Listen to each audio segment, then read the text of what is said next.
দুইজন বালক হাতের মধ্যে ছোট্ট ছোট্ট তলোয়ারি আমাকে এসে বলছেন, চাচা আব্দুর রহমান, আবু জাহেল কোনটা? আবু জাহেল চিনেন নাকি?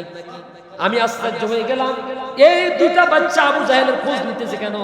আবু জাহেলকে মারার সাহস তো ভালো ভালো যোদ্ধারাও করতে পারে না। এত বড় একজন মক্কার এত বড় একজন যোদ্ধা, একেবারে মাঝখানে কাফেরদের সেনাপতি, এই সেনাপতিকে মারার মতো সাহস তো সাধারণ মুসলমানরাও করে না। ছোট্ট ছোট্ট দুইটা বাচ্চা তারা খোঁজ করতেছে। আমি আশ্চর্য হয়ে গেলাম, জিজ্ঞেস করলাম, তোমরা আবু জাহেলকে দিয়া কি করবা?